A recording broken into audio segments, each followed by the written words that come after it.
Hello bachcho, let's read the given question. The question says, an empty test tube dipped into water in a beaker appears silvery when viewed from a suitable direction. Why?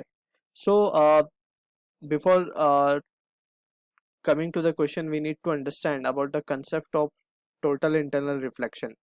So, उसके लिए we need to understand, let's say ये हमारा interface है जहाँ पे ये denser medium है and ये हमारा रेरर मीडियम है, राइट? सो यहाँ से वी नीड टू अंडरस्टैंड, अगर ray of light is travelling from a denser medium और वो जाके इंटरफेस पे टकराती है, ठीक है, at an angle greater than, या फिर हम कहें at an angle of incidence equals to critical angle. So in that scenario we say, so we can say angle of refraction जो है in the rarer medium becomes 90 degree. ये कब होगा?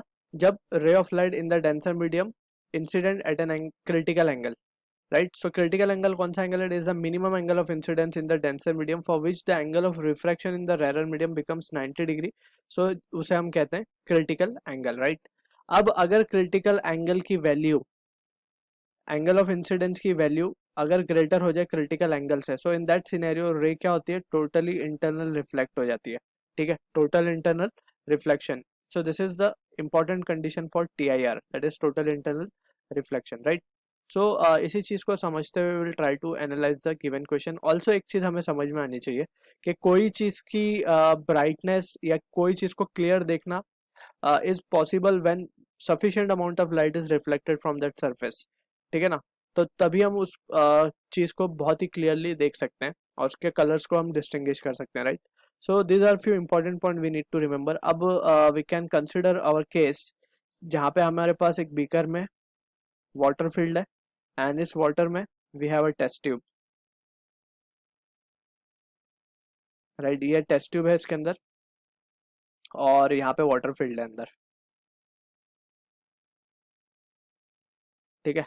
सो अब यहाँ पे हमें समझना क्या है? वी नीड टू अंडरस्टैंड कि जब भी लाइट रे, अब इसमें बोला गया है कि ये जो टेस्ट ट्यूब हम जब इसके अंदर डिप करते हैं सो ये सिल्वरी अपीयर्ड होती है या फिर ये थोड़ी सी चमकदार दिखती है हमें बाहर से देखने पे. सो ऐसा क्यों हो रहा है?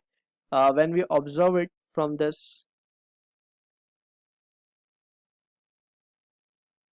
ठीक है ना? सो जब हम इसे ऑब्जर्व करते हैं यहाँ से, so it appears to be silvery. So ऐसा क्यों? So that phenomena we need to understand. अब यहाँ पे फिनोमिना हो रहा होता है टोटल इंटरनल रिफ्लेक्शन का. यहाँ पे बेसिकली हो क्या रहा है? लाइट रे आती है,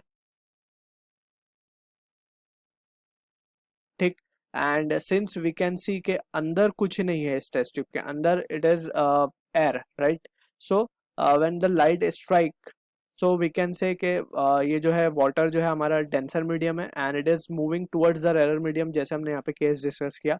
सो if it the angle of incidence is greater than the critical angle, so ये लाइट रे क्या होंगी? अपने ही मीडियम में वापस लौट जाएंगी, राइट? यानी कि ये वाटर में ही रिफ्लेक्ट कर जाएंगी वापस से. सो थोड़ा सा और वाटर सरफेस को हम ऊपर दिखा देते हैं, ठीक है. So this is the water surface been filled in a beaker, ठीक. सो यहाँ से वी कैन क्लियरली सी के जो लाइट रे आई थी it gets totally internal reflected and ये ऊपर की तरफ चली जाएंगी वापस,